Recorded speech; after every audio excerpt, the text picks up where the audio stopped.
धिया गौरी पूजन बेर मांगथि भाग सुहागहि। आई सुंदर धिया गौरी पूजन बेर मांगथि भाग सुहागहि। गौरी पूजिसिया गौरी मनावथि।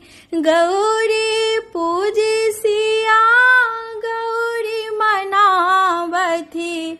मांगथि सर्व सुहागहि। आई सुंदर धिया गौरी पूजन बेर मांगथि भाग सुहागहि। जनक जी के बगिया सो फूल लोढ़ी ले ली। जनक जी के बगिया सो फूल लोढ़ी ले ली।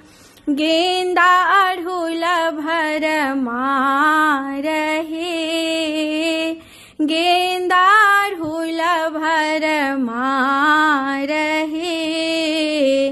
लाल पियर फूल माल बनेली।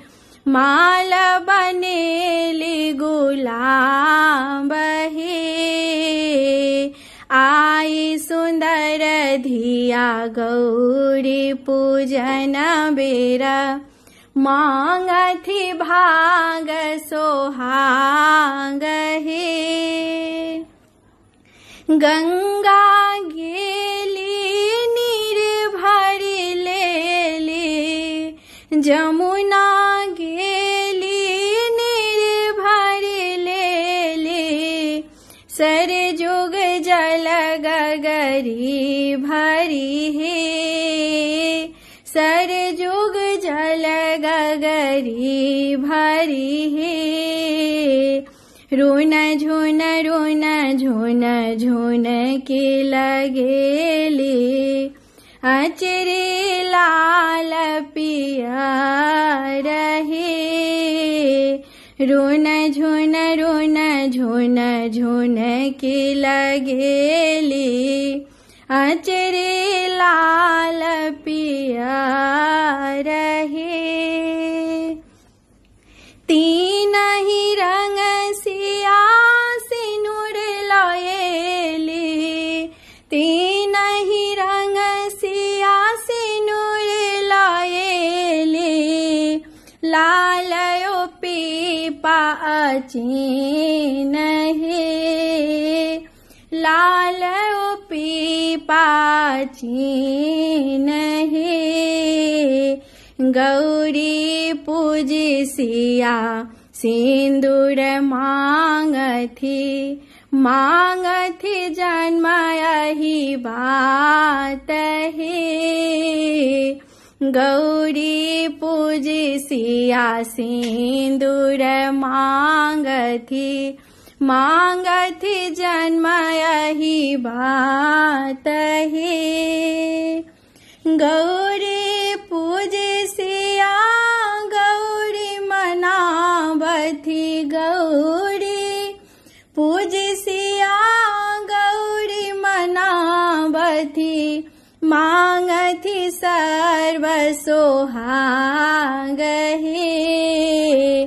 आई सुंदर धिया गौरी पूजन बेर मांगथि भाग सुहागहि। केरा पेरा नवेद्य लायेली। लागल हरियर पान हे। केरा पेरा नवेद्य लायेली।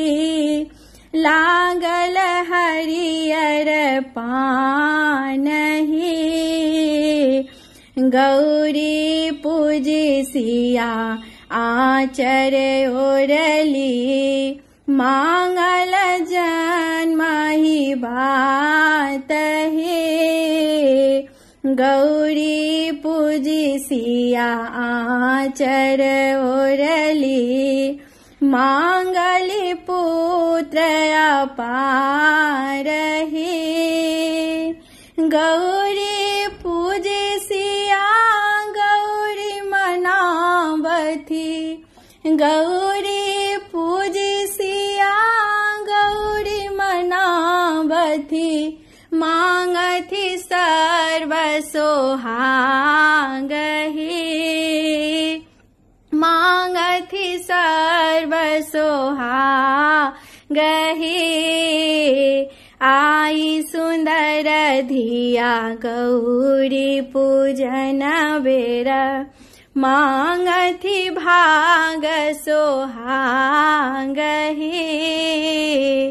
आई सुंदर धिया गौरी पूजन बेर मांगथी भाग सोहाग